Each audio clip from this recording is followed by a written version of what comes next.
Buenas noches, amigos y amigas que están en sintonía de Radio y Televisión Legislativa. Es un gusto acompañarle nuevamente en este espacio del Grupo Parlamentario del FMLN Voz Parlamentaria. Este día vamos a conversar de temas muy importantes y para ello nos acompaña el diputado Guillermo Mata. Él es diputado por el Departamento de la Libertad y dentro de la Asamblea Legislativa se desempeña en la Comisión de Medio Ambiente y Cambio Climático y también en la Comisión de Salud. Doctor, muy buenas noches, gracias por aceptar la invitación e informar a la población sobre importantes temas. Muy buenas noches y un saludo para todos los estimados televidentes que día a día están pendientes de la radio legislativa y agradecer a la Asamblea Legislativa la oportunidad de esta entrevista. Sabemos que hay muchos temas de interés, pero me gustaría que empezáramos abordando un tema en el que hemos visto diferentes organizaciones sociales pronunciarse y exigirle a la Asamblea Legislativa la pronta aprobación de la Ley del Agua. Efectivamente, este es un deseo, es un anhelo del pueblo salvadoreño y precisamente es también un eje transversal de nuestro partido del FMLN el dotar de este derecho humano fundamental a la población como es el derecho humano al agua. Nuestro partido desde el año 2002, junto con las organizaciones sociales, presentó por vez primera una moción para una ley general del agua. Y desde entonces hemos venido acompañando a las diferentes expresiones de la sociedad civil.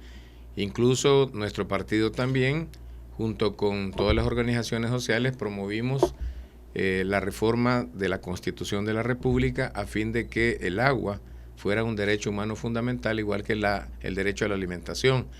Sin embargo, a pesar de que en la legislatura anterior se obtuvieron los votos necesarios para poder iniciar este proceso que, como usted sabe, lleva 2 legislaturas, en esta última votación, desafortunadamente, y yo digo que de una manera innoble hacia el pueblo salvadoreño, no tuvimos los votos suficientes, que eran 56 votos para la ratificación. De tal manera que nosotros hemos venido luchando y además las instituciones del Estado por su lado han venido a través, por ejemplo, de ANDA, han venido haciendo proyectos grandes.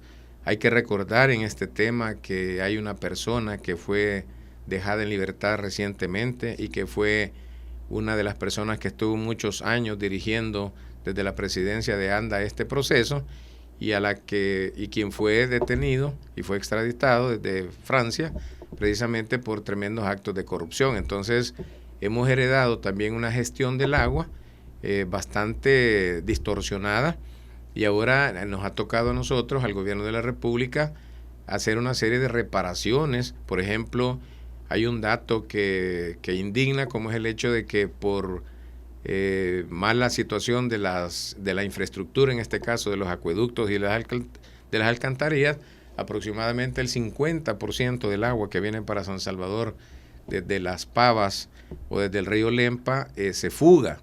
Es decir, ahí estamos viendo cómo se descuidaron todas las instalaciones y ahora la ANDA, dentro de lo posible, está tratando de resolver. Pero volviendo al punto específico, nosotros no tenemos ninguna duda de que se necesita una ley general de agua que regule no solamente el uso del agua, porque hay intereses grandes en este tema del agua. Nosotros hemos planteado que el ente rector de la gestión del agua y el regulador tiene que ser estatal. Sin embargo, los partidos de oposición se inclinan por una autónoma, llámese casi personas privadas o representando sectores interesados privados dentro de una gestión del agua. El tema aquí también que yo veo complicado es que se quiere revertir lo que ya está en la ley, que es los usos del agua, en donde aparece como prioridad, por supuesto, el consumo del agua humana, el agua potable, pero también hay regantes que están interesados en que sea más para regadío, o hay industriales preocupados más por utilizar el agua de manera industrial. El caso que tenemos, por ejemplo, en el acuífero de Nejapa refleja verdaderamente cuáles son los intereses de las grandes transnacionales. Ahí se está explotando más agua de la que debería de explotarse y por lo tanto cada vez más estamos careciendo de ese recurso vital en el área de Nejapa y que le evita que más de 30,000 personas puedan tener acceso al agua. Nosotros hemos estado insistiendo en este tema.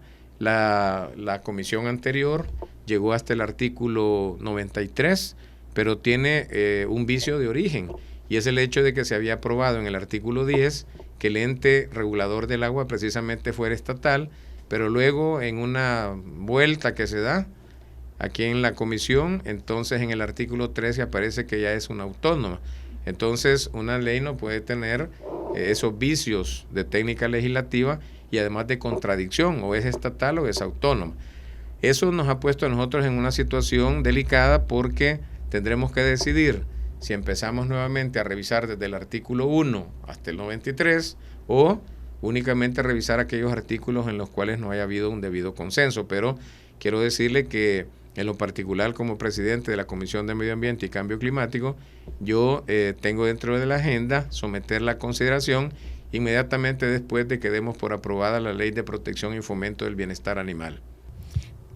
Diputado, si bien usted lo mencionaba, desde el Ejecutivo se están haciendo grandes esfuerzos bajo la gestión del presidente Salvador Sánchez Serén. Hoy se cuenta con un plan hídrico nacional, pero bien lo decía la ministra de Medio Ambiente, que se necesita ese ente regulador, esa ley que les permita a ellos proteger el derecho humano al agua como tal. Usted mencionaba en ocasiones anteriores, en declaraciones a otros medios, que el agua se está manejando como mercancía. Exactamente, la ministra ha sido clara, y quisiera también aprovechar para comunicarle al pueblo salvadoreño que la semana anterior hemos estado asistiendo al Comité de Vulnerabilidad y Sustentabilidad, que es un foro técnico donde hay representación de muchos sectores profesionales, académicos, organizaciones sociales, y afortunadamente nosotros como Comisión de Medio Ambiente y Cambio Climático, y en mi condición particular de presidente, he sido invitado a formar parte de este comité, que ha comenzado a funcionar y en donde se van a discutir en mesas temáticas diferentes temas. Entre ellos está el tema del recurso hídrico, está el tema del cambio climático, el tema de la minería. El tema del agua no puede verse de una manera aislada del tema del cambio climático, porque como recientemente hemos tenido y aún todavía quedan algunas huellas de la sequía, es como que si nosotros únicamente viéramos la sequía como falta de agua y no nos fijáramos en la biodiversidad, no nos fijáramos en el tema del ordenamiento territorial, si nosotros no nos fijáramos en que tenemos que preservar y conservar las cuencas de los ríos, etcétera. Entonces, estos son temas muy integrales, ¿verdad?, que deben de verse de una manera holística, y precisamente la ministra y nosotros estamos claros en eso. Si no hay ley general de agua, no se pueden o no se puede poner en función el plan hídrico nacional, porque uno está íntricamente vinculado con el otro. El plan hídrico nacional tendrá que ser ejecutado por el ente rector, y en tanto no existe un ente rector no puede haber plan hídrico nacional. Así es que ese también es un apuro, pero el apuro más importante es realmente entregarle agua potable a la gente, sin evadir que también tiene que haber, por supuesto, agua para las personas que se dedican a los cultivos, y que también tiene que haber agua para las personas que se dedican a la industria, pero esto tiene que hacerse una ponderación. Afortunadamente, el Ministerio del Medio Ambiente y ANDA saben exactamente, a través de mucha tecnología, a dónde están los cuerpos de agua, cuánto queda de cuerpos de agua, y eso va a permitir hacer una distribución adecuada en la ley para que cada sector sienta pues que se le está atendiendo. Pero además, aquí hay otro tema también, y esto es peligroso en una autónoma, porque aquí estamos viendo también los cánones por el agua. Estamos viendo eso, el presidente de ANDA ha dicho que en manos privatizadas el agua podría dar una utilidad de hasta 120 millones al año. Entonces ahí estamos hablando de la mercancía. Si se ve el agua como una mercancía, eso significaría que el costo real de un metro cúbico de agua son 0.77 centavos por metro cúbico. Sin embargo, el agua es subsidiada, y entonces a la gente le cuesta obviamente menos de la mitad de eso, porque hay un subsidio. Si esto quedara en manos de una autónoma y dirigido por manos privadas, entonces el agua ya no sería un derecho humano fundamental, sino que sería una mercancía muy apetecible, porque generaría ganancias extraordinarias, y además su uso sería más dedicado a otros rubros, como decía, la industria. Además, la ley tiene otra cosa importante que hay que decirle a la gente, que aquí se regula, por ejemplo, el uso de los vertidos. Aquí las fábricas tiran vertidos tóxicos, peligrosos, en cualquier río, en cualquier cuerpo de agua, y no hay ninguna normativa que los detenga. Entonces, esa es otra situación importante, porque el agua superficial de nuestro país, el 90% está contaminada, y no podemos ofrecerle una calidad de agua que no reúna los requisitos mínimos para que pueda llamarse de uso humano. Diputado, a mí me gustaría que le aclaráramos a la población, porque hay personas que hacen comentarios a través de las redes sociales y dicen los diputados, y generalizan, no quieren aprobar la ley del agua, pero el FMLN tiene un firme compromiso con la población, con los ciudadanos, de aprobar esta ley. Sí, vuelvo a repetir, nosotros tenemos como prioridad la Ley General del Agua. Si fuera únicamente dependiente de nosotros, esa hubiera sido la primera ley en esta comisión. Sin embargo, para poder agendar una ley, si bien yo como presidente estoy facultado para hacerlo, yo lo tengo que hacer en el momento en que vea que hay un consenso. Además, recordar de que esta ley prácticamente se engavetó por los partidos de derecha, quienes se pusieron de acuerdo, y entonces esta ley prácticamente no tuvo ningún avance. Entre ellos es el tema precisamente de la rectoría, el tema de las juntas de agua, el tema de cómo se iba a distribuir el uso del agua. Entonces, nosotros hemos encontrado un ambiente que no era preciso empezar con esta ley hasta distender un poquito. Yo, como diputado del FMLN, consciente de que esto es prioridad número 1, hemos estado hablando con diferentes grupos, y yo creo que vamos a tener el espacio suficiente para que después de esta ley que estamos ahorita ya casi terminando, que es la Ley de Protección y Bienestar Animal, estoy casi seguro de que habrá el ambiente para poder iniciar el estudio de esta ley. Ahora, como FMLN, vuelvo a insistir, nosotros aún queríamos ir más arriba de tener una ley, queríamos que esto fuera por constitución. No puede haber otros derechos humanos si no se reconoce primero que el agua es un derecho humano fundamental, igual que la salud. Los demás derechos vienen, obviamente, subsecuentes a este, y nosotros vamos a continuar. Estamos trabajando con el Foro del Agua, estamos trabajando con las diferentes organizaciones, hemos asistido a las diferentes ponencias que hacen ellos, nacionales e internacionales. Para nosotros este tema es vital, y es un tema que está presente en nuestra agenda legislativa, y además el presidente de la República también está empeñado en que todos los ciudadanos y ciudadanas de este país puedan tener acceso al agua limpia, al agua pura, al agua de calidad. Sí, diputado. Y cambiando un poco de tema, usted ya nos adelantaba un poquito que está en discusión esta ley de protección y bienestar animal. ¿En qué consiste esta ley? Bueno, esta ley es bien importante, y yo aprovecho por la pregunta que usted me hacía. No es que nosotros le estemos dando primacía a la ley de bienestar animal por encima de la ley del agua, sino que el pueblo salvadoreño debe saber que las leyes se van programando también de acuerdo a los momentos políticos. Sí. Pero esta ley es una ley bien importante, y yo quisiera, para ilustrarles, utilizar no lo que yo creo, pienso, sino que lo que ha dicho el Santo Padre, ¿verdad? El Papa Francisco. En su última encíclica, Laudato Si, precisamente él se refiere a nuestro planeta como la única casa que tenemos. Y entonces aquí él hace una acotación muy importante cuando habla del cambio climático. Y entonces dice que nosotros estamos destruyendo el planeta, que ahorita estamos viviendo en este planeta que es prácticamente un basurero, es un mundo descartable porque usamos una cosa y la botamos, y todo esto genera esos gases de efecto invernadero, pero que tienen que ver fundamentalmente con el modo de producción, que tienen que ver con el modo de consumo, que tienen que ver con los estilos de vida. Y a mí me llama mucho la atención que el Papa llama a un nuevo modelo de economía. Eso es bien importante. Entonces, cuando nosotros hablamos de esta ley, también el Papa se refiere a que tenemos que cuidar a todos los seres vivientes. Incluso a mí me llama como médico la atención que dice que hay que cuidar hasta la última bacteria, hasta el último microbio, para que veamos la calidad con que habla, porque dice que son seres vivos que tienen una función. Entonces, en el caso de esta ley específica, nosotros lo que estamos tratando es de fomentar no solamente una cultura de respeto hacia la especie animal, en este caso más fundamentalmente hacia los animales domésticos y de compañía, sino que también estamos intentando evitar el sufrimiento que muchos animales tienen en nuestro país. En esta ley, por ejemplo, nosotros estamos dando una serie de regulaciones para que se evite agredir a los animales innecesariamente. Llámese tirarle piedras a un perro en el camino. Hace poco hemos visto, yo muy indignado, he visto cómo una persona atropelló a unos animalitos en una carretera.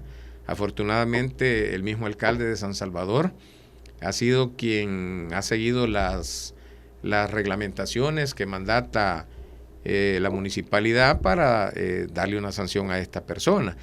Entonces nosotros lo que queremos es educar a nuestro pueblo en el buen trato hacia las especies animales.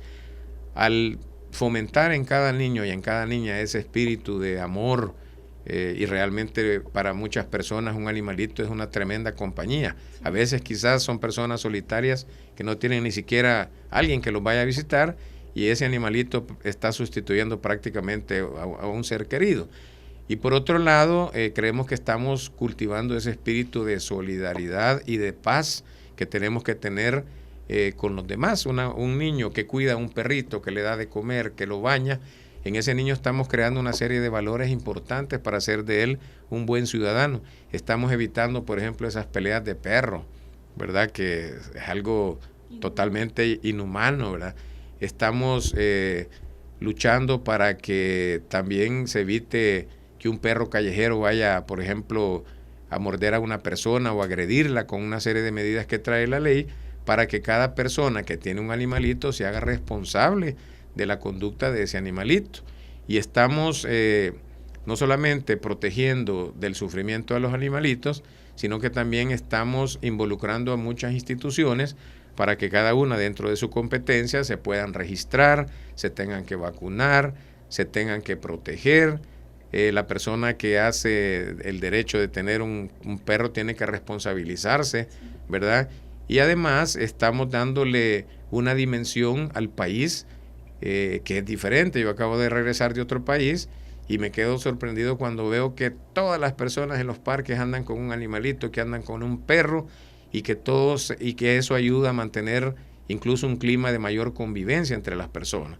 Entonces, esta ley hay que verla como una ley que va hacia una evolución de nuestro país, y que muchos incluso han tratado de denigrar la ley. Nosotros aquí, por ejemplo, hemos tenido problemas porque todavía hay intereses de maltratar, digamos, por ejemplo, algunas especies como caballos o vacas, y esas son algunas de las cuestiones que hemos tenido que ir poco a poco arreglando. Creemos que no se puede arreglar todo de una sola vez, pero el espíritu de la ley es tener una protección total hacia la vida animal en nuestro país, focalizado más en un inicio hacia los animales, como decía, domésticos y para las mascotas. ¿Se tiene proyectado algún tiempo, es decir, unos 2, 3 meses, y decir, ya vamos a tener lista esta ley? Vamos bien rápido, vamos más rápido de lo que yo creía. Las competencias las va a tener el Ministerio de Salud Pública en el área que le corresponde, el Ministerio de Agricultura y Ganadería, Comures, ¿verdad?, que es otro ente muy importante, y el Ministerio del Medio Ambiente, coordinados entre sí y articulados para que cada quien haga, como decía, lo que tiene que hacer. La ley tiene aproximadamente 34 artículos. Ahorita vamos por el artículo 11, pero creo que hemos desentrampado lo que podía llevar a una larga discusión. Así es que yo, queriendo ser optimista y realista, yo diría que en el término de unas 2 o 3 sesiones más, esta ley pudiera estar lista para que pueda bajar al Pleno. Y decirles que esta ley antes ha sido sometida a una socialización. Aquí han participado, por ejemplo, las organizaciones que se dedican al cuidado de los animalitos, porque la ley también tiene regulaciones que tienen que ver qué condiciones debe tener alguien que se dedica al cuidado de los animales. Tiene que ver también sobre la regulación de las ventas. Aquí está prohibido, como antes, vender animalitos en la calle. Tiene que ver también con lo que llaman hoteles o albergues, ¿verdad?, donde se dejan a los animalitos. En fin, se regula una serie de cosas que es importante que el pueblo salvadoreño las conozca. Y como decía, yo creo que en unas 2 o 3 semanas esta ley podría estar lista. Todos los artículos previamente han sido vistos por cada uno de los asesores técnicos de cada fracción parlamentaria, coordinados por el asesor técnico institucional, y finalmente los diputados hemos ido tomando las decisiones. Así es que yo creo que esta ley probablemente en 2 o 3 semanas ya estará lista para ser sometida a discusión en el Pleno. Y que es muy importante saber que ha contado con la participación con los diferentes actores que tienen mucho que ver en el tema y que de una u otra forma se vuelven especialistas en la materia. Ha sido una ley que yo creo que ha sido sometida, si bien algunas veces ha sido por escrita la opinión, en otras ocasiones han venido a la comisión a dar su opinión y hemos tomado en cuenta las diferentes opiniones acerca del articulado. Así es que es una ley que ha sido debidamente consultada y espero yo de que no vayamos a tener mayores problemas a la hora de ser presentada en el Pleno Legislativo. Con esto, diputado, nosotros vamos a una pausa y regresamos en breve conversando de más temas de interés nacional en este espacio Voz Parlamentaria. Conoce más del trabajo de nuestro grupo parlamentario. Síguenos en Twitter, encuéntranos como @gpfmln.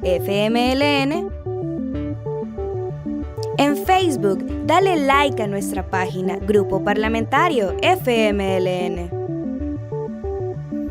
O visita nuestra página www.gpfmln.sb.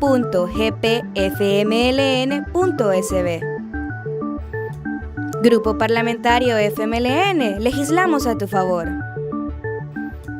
Gracias por continuar en sintonía de Televisión y Radio Legislativa. Estamos conversando con el diputado del FMLN, Guillermo Mata. Él pertenece a la Comisión de Medio Ambiente y Cambio Climático y también en la Comisión de Salud. Diputado, me gustaría que habláramos en este espacio sobre la discusión que se está llevando en la Comisión sobre la Ley de Derechos y Deberes de los Pacientes. ¿En qué consiste para explicarle a la población que nos sintoniza? Sí, esta es una ley muy importante. Igualmente quiero ratificar que es una moción del FMLN junto con las organizaciones sociales y casi igual que el tema del agua, desde los inicios del año 2000 hemos venido insistiendo en este tema y ahora pues afortunadamente se ha logrado agendar, no sin antes volver a contarle al pueblo salvadoreño que esta ley fue engavetada por el anterior presidente de la Comisión de Salud, que era un miembro del Partido Arena, y que de una manera caprichosa pues no quiso que debatiéramos esta ley, que es una ley que está en todas partes del mundo. Cuando nosotros hicimos la revisión de lo que llamamos la comparación de leyes, aparece que El Salvador es el único país que no tiene este tipo de ley. Y obviamente, aunque la Constitución, por supuesto, habla que la salud es un derecho, no está tan claramente expresado cuáles son esos derechos que tienen los pacientes cuando van a los centros asistenciales. Esta ley la comenzamos a discutir prácticamente desde el inicio de esta nueva gestión en la Comisión de Salud, y esta ley ha ido avanzando, pero hemos tratado también de que las cosas se hagan de consenso. Hemos tomado en cuenta no solamente a los técnicos de cada grupo parlamentario, sino que también se han pedido opiniones a los entes calificados que puedan dar opinión sobre el tema, como es el caso del Instituto Salvadoreño del Seguro Social, al Ministerio de Salud, al Consejo Superior de Salud Pública. Hemos consultado también con los hospitales privados, con el Colegio Médico de El Salvador, para que sea una ley de amplio consenso.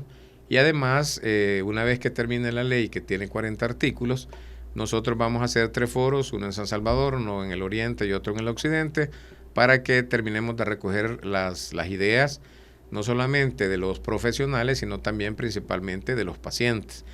Esta ley ahorita va en el tema del artículo 4, que se refiere a la rectoría de la ley, que es un artículo muy importante.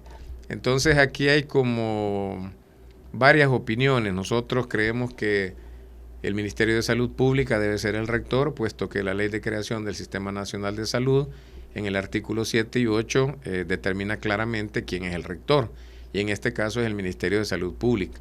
Además, el Código de Salud le da una cantidad de atribuciones al Ministerio de Salud Pública, como es decretar normativas, regulaciones, y además el Ministerio de Salud Pública es quien tiene que ser el que tutele los derechos de los pacientes. Hemos escuchado otras opiniones que las respetamos, y ahora este día hemos recibido ya la opinión del Consejo Superior de Salud Pública, hemos recibido la opinión del Instituto Salvadoreño del Seguro Social, que han hecho un análisis muy exhaustivo sobre este tema que les mandamos a consultar, y tenemos más insumos para poder tener claramente una opinión que sea técnica, porque aquí realmente la opinión tiene que ser técnica y que no vaya a reñir con ninguna otra ley secundaria y que realmente vaya en ese sentido de tutelar los derechos de los pacientes. ¿En qué consiste esta ley? Esta ley consiste en que los pacientes cuando llegan a un centro asistencial, llámese unidad de salud, llámese ECO o un nivel hospitalario del primero, segundo, tercer nivel, la persona que llega, que algunos lo llaman usuario de los servicios de salud, es el ente más importante dentro de esa institución. Y hemos tenido conocimiento, esto es ancestral, de que antes, por ejemplo, la persona creía que estaba recibiendo un servicio de caridad, y así se le llamaba incluso. Voy a ir a un hospital de caridad, cuando iban al Hospital Bloom, al Hospital Rosales, etc. Y entonces el personal, bajo esa mística de concepto equivocado de que era de caridad, entonces se creían los dueños de las instituciones y trataban muy mal a los usuarios. Ahora incluso el gobierno actual, la ministra de Salud Pública, ha puesto oficinas de derechos de los pacientes, lo cual nos va a facilitar bastante la ley. Pero en sí, ¿cuáles son los derechos?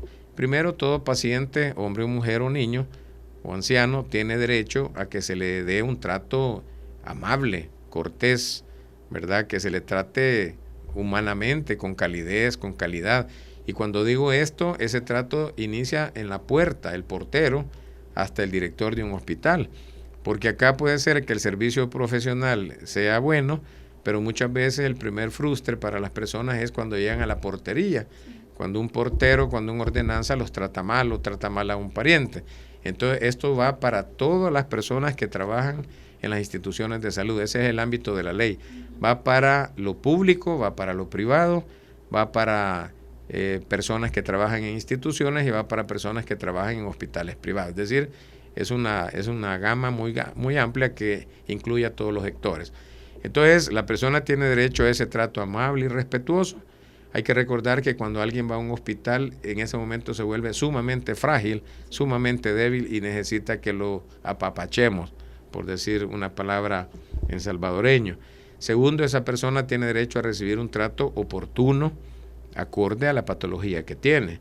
¿Por qué? Porque una persona puede llegar con una patología que amerita inmediato tratamiento, que el médico lo atienda en ese preciso momento, y muchas veces hemos visto de que a la persona se le deja por muchas horas incluso.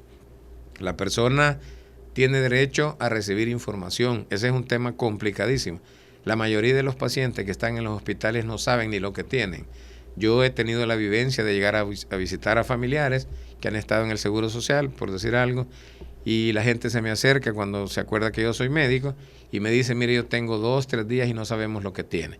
Entonces con esto estamos dando la obligación que tiene todo facultativo para decirle, usted tiene tal enfermedad, a usted se le están dando estos medicamentos, estos son los efectos secundarios, le vamos a hacer tal o cual procedimiento, lo vamos a operar, le vamos a tomar una radiografía. Eso es bien importante. Pero además, el usuario de los servicios de salud tiene derecho a decidir si acepta o no acepta las ofertas de tratamiento que se le dan. A alguien le pueden decir que lo van a operar y él dice, no quiero que me operen, una vez que se le ha explicado cuáles son los riesgos o los beneficios de hacer ese procedimiento. La persona tiene derecho también a lo que llamamos el consentimiento informado. O sea, decide si le parece o no le parece lo que le están haciendo. Tiene el derecho incluso a pedir el alta voluntaria una vez que se le ha explicado, y si él ya no quiere estar en el hospital por algún motivo, tiene derecho a pedir el alta. Claro, eso queda consignado en un expediente. Tiene derecho a la confidencialidad, en el sentido de que tiene que ser, por ejemplo, examinado donde nadie se dé cuenta que lo están examinando, ¿verdad? Sí. En algunas ocasiones hemos visto que a los pacientes los examinan en un corredor o en un lugar donde hay visibilidad, pues, y eso no puede ser, sobre todo cuando se trata de niñas o de señoras. Pero ese derecho a la confidencialidad también incluye que los profesionales de salud no pueden andar contando qué es lo que tiene tal paciente. Ha sido costumbre, por ejemplo, tratar en los hospitales a las personas, en lugar de decirles su nombre, se refieren el de la cama 33, el que tiene apendicitis.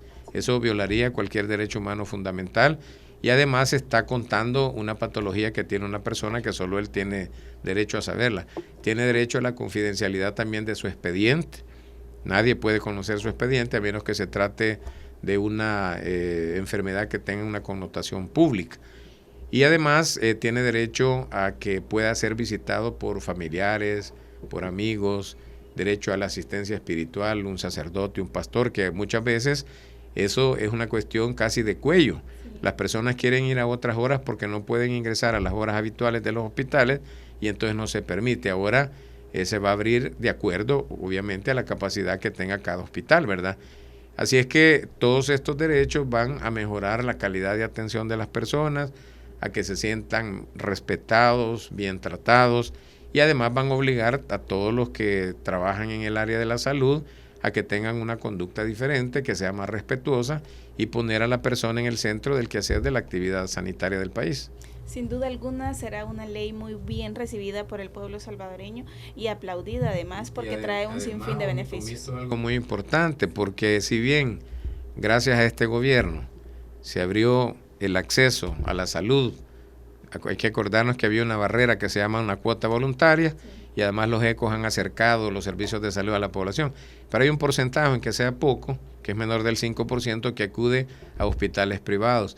Aquí también hay un derecho fundamental, que es que la institución y el profesional le tienen que informar a las personas los costos de los servicios. Eso es bien importante, porque ahora sucede que las personas al siguiente día se llevan un susto porque no se les informó o porque de una manera caprichosa y arbitraria se cambiaron los honorarios o incluso aparecen procedimientos no realizados. Entonces se le tiene que estar informando diariamente de los procedimientos, la persona tiene que estar de acuerdo con esta información, que es una información mínima que se tiene que dar, pero cada quien tiene que saber, incluso si ya no tiene, si ya la bolsa ya no le da, puede pedir el alta y buscar otra alternativa. Entonces, esto también aplica para los públicos y para los privados. Qué importante, sin duda creo que todos vamos a estar pendientes de la pronta aprobación de esta ley. Cambiando un poco de tema y para ir cerrando, diputado, me gustaría que nos hablara un poco del trabajo territorial, porque sabemos que pasan acá en la Asamblea Legislativa, que participan en las reuniones de las comisiones, en el Pleno Legislativo, que atienden a personas, pero también hacen un trabajo cerca de la gente, en los territorios. Muestra de ello es la participación que como grupo parlamentario cada viernes realizan con los voluntariados. Sí, nuestro trabajo no es de lunes a viernes aquí en la Asamblea Legislativa o el día que se hace la sesión plenaria ya estuvo, que galán fuera, sino que nosotros continuamos trabajando el viernes, el sábado y el domingo, cada quien en su departamento. En el caso particular mío, como diputado del Departamento de la Libertad, atendemos una serie de reuniones, atendemos una serie de consultas, visitamos los 22 municipios que hay en el Departamento de la Libertad, dándole prioridad a las necesidades más urgentes de la población. Para el caso particular, yo he estado trabajando mucho con la Secretaría Nacional del Medio Ambiente, ¿verdad?, que es una estructura orgánica de nuestro partido, del FMLN, atendiendo uno de los temas más comunes que hay en el país, como es el tema de la vulnerabilidad. Hemos hecho una cantidad de reuniones en diferentes municipios, buscando cómo resolver el tema del agua o resolviendo la contaminación de un río, que una fábrica está tirando vertidos de agua, gestionando tramos de carreteras con nuestras autoridades del Ministerio de Obras Públicas, o gestionando que hay personas que se quejan que no les llegó el subsidio del gas y nos toca ir a buscar al Ministerio de Economía. Es decir, es una actividad que dura pero en permanencia, ¿verdad? Unos días más acentuada que otro, pero todo el partido trabaja en esas mismas condiciones. Ya sabemos de que lo tenemos que hacer, pero además el partido ha instituido algo que no lo hace nadie, ningún partido político en el país, y es que los diputados cada 2 semanas nos incorporamos voluntariamente a un territorio que es determinado en primer término por nuestra jefa de fracción, de acuerdo a las necesidades que hay en el país. Hemos visitado ya 3 departamentos y lo vamos a seguir haciendo cada 15 días, donde el diputado que ven con corbata y saco, ese diputado está en Bluín y está limpiando una zona, está ayudando a pintar, está platicando con la gente, yo me dedico a dar consultas médicas y así cada quien de acuerdo a lo que corresponda, pero haciendo oficios varios, ¿verdad? Sí. Así es que esa es otra cuestión que hace nuestro partido todos los viernes o cada 15 días y además lo que yo había explicado anteriormente, pero además también aprovechar para la pregunta que era que sí, nosotros como partido político queremos continuar este proyecto de transformaciones y para eso el día 6, 7 y 8 de noviembre vamos a nuestro primer congreso, después de casi 2.000 asambleas, más de 20.000 personas han participado en la discusión de 3 documentos básicos que son sobre formación, cómo está nuestro país, digamos, en el tema económico y social, sobre la estrategia de nuestro partido y cómo debería de funcionar nuestro partido político, obviamente porque necesitamos continuar y vienen elecciones en el año 2019, en el año 2018 y nosotros sabemos que estamos expuestos a una derecha que no perdona, a una derecha que ha estado con el concepto que denominamos nosotros de golpe suave, pero que son acciones que vienen de todos lados. Aquí hay acciones de la Corte Suprema de Justicia y específicamente de la Sala, que busca doblegar al gobierno en el tema de las finanzas públicas.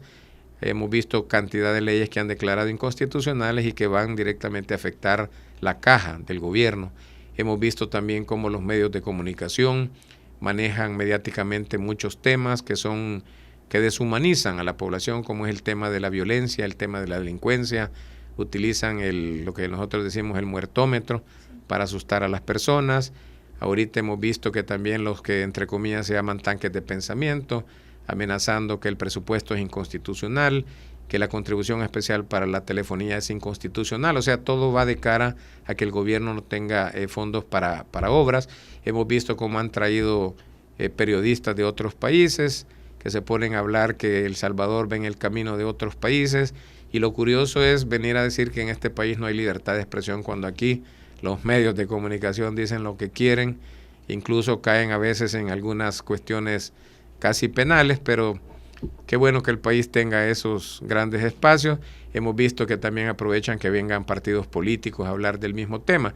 La idea es desestabilizar al gobierno, pero con una visión fundamental de ellos, que es que el FMLN no tenga un tercer gobierno. Entonces, nosotros estamos dispuestos a que en este Congreso nosotros salgamos fortalecidos, que seamos un partido verdaderamente ligado a las causas populares, que sea un partido como lo visualizaba nuestro máximo líder Chafik Handal, un partido que esté pegado con la gente, que sea un partido que responda a las necesidades de la gente y no a intereses personales.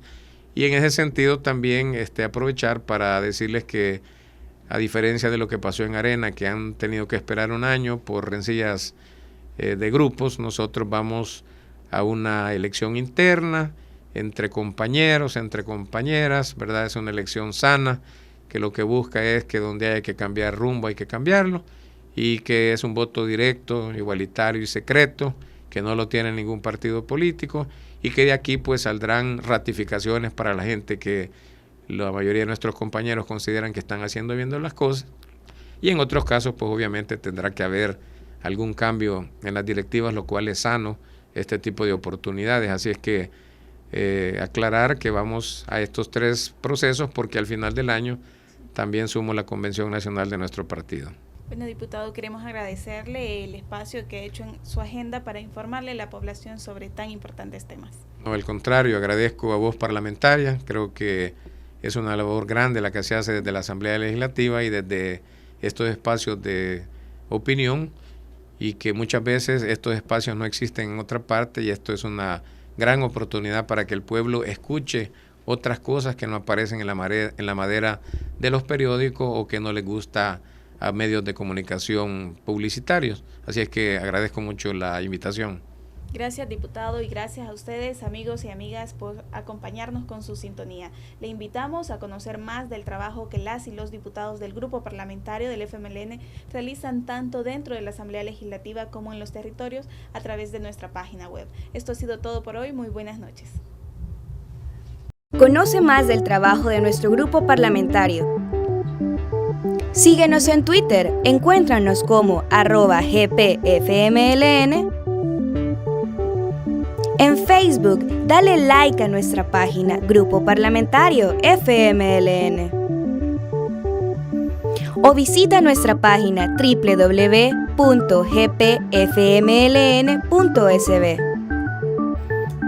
Grupo Parlamentario FMLN, legislamos a tu favor.